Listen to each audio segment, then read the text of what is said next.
hit that like and subscribe button for me, please, as we continue to rebuild the platform that YouTube is shadow banning because we spit nothing but the truth here. Now, here we have the embattled Anthony Joshua coming off the heels of his defeat, the brutal defeat at the hands of Mr. Daniel Dubois, the champ.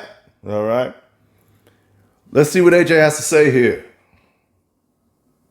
Yesterday night we came up short, but look, we've got to look at all the positives. That's the mindset and that's the perspective that we have to have, a positive one, always. Look at what we've achieved in the space of 11 years. It's phenomenal. And I want to thank every single one of you that's been riding with me. What a roller coaster journey. But you know what the problem is that it's far from over yet. You know, we've done it once, we've done it twice. Doing it a third time hasn't been easy, but I believe it's something that I can achieve. It's about making the right steps forward, working hard, improving, and it's got to come from here more than anything. It can't come from... Okay, I'm going to say this real quick. I love that statement there. It's got to come from here. It's got to come from within. The drive has to come from within. You can't be looking at your trainer. You can't be looking at your team around you. At the end of the day, it's going to be you in that ring. Now, I say that in spite of some, and I've seen some video of what Ben Davidson was telling him, some of that horrific advice, quote unquote advice, that he was giving him. Terrible. Nothing strategic. I didn't hear keep your hands up. Didn't hear it. Okay? But at the end of the day, that was a good statement there. It has to come from within. He has to want it. It took us 3 to 4 years to get him back to where we thought he was going to be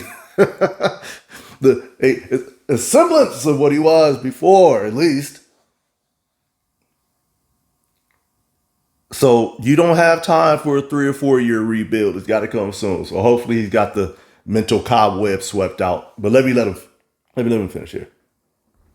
Can't come from any external voices or influences. It's got to come from here. And it's only been a day, but when I sit back and I'm thinking, I know I got a lot of this, man. I know I got a lot of this. So yeah, just a video to say thanks for your support. Thanks for being on this roller coaster journey with me. Keep your seatbelts tight because deep, deep, deep down in here, I know we've got a lot more to bring. A lot more to bring to the game. And long may it continue. British boxing, I appreciate you. We rise up together. Let's go. Yeah. All right, so there you have it, the words of former 2-time unified champion Anthony Joshua. Now, I'm going to say this. Y'all better appreciate him while he's here. Okay, he's about to be 35 years old. Y'all better appreciate him while he's here because when he's gone, a lot of these big fight nights, a lot of these big cars that we've been seeing, especially you guys in the UK, y'all better appreciate the man while he's here because all the man has done is help the whole UK boxing scene blow up. Everybody's eating because of Anthony Joshua.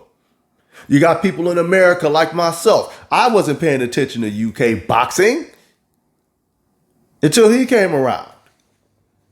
He came around, he blew the whole scene up.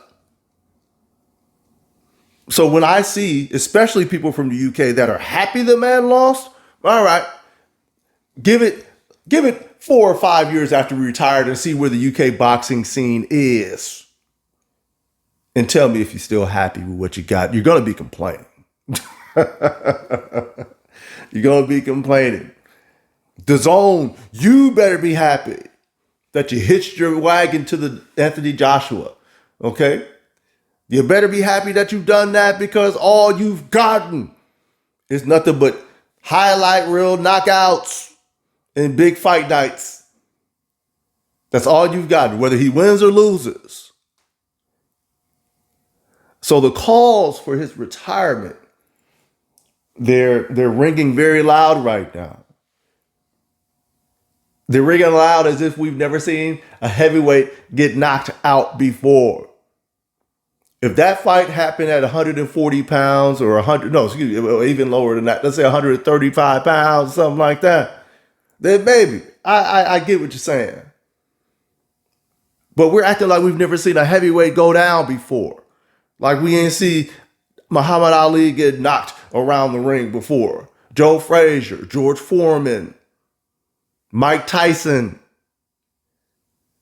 Lennox Lewis, Evander Holyfield. We've seen all these dudes counting the lights. All of them. There's no exception. But that's part of the journey when you watch a heavyweight boxing. Or when you watch heavyweight boxing or you follow a heavyweight fighter. They're going to have good days, going to have bad days. But if they got it in their heart to keep pushing and in their head to keep grinding, then they can bounce back. He hasn't sustained a ton of beatings, bro. He hasn't. You had the Ruiz fight, which was bad, but he avenged it.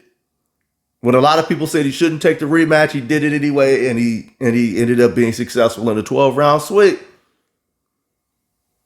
And basically when the Klitschko fight was a tough fight too. That was a war. He had to go through some adversity in that one as well.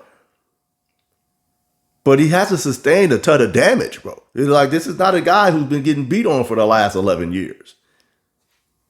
So at the end of the day, I think the calls for him to retire are premature. And I do believe he could be a 3-time heavyweight champion of the world. Whether he goes to Dubois route or he goes a different route, the belts become fragmented. Usyk is 37 years old. And it seems like he doesn't have a desire to fight forever. So there's definitely going to be opportunities here probably in the next year or so to where you can pick something up. And then you can achieve your dream of becoming a 3-time heavyweight champion. Let me know what you guys think. Should Anthony Joshua hang them up? Should he listen to all the calls for him to retire and put it in to his illustrious 11-year career? Or should he keep fighting on because that's what a champion does? Let me know what you guys think. Hit that like, subscribe button. Until next time, I'm out.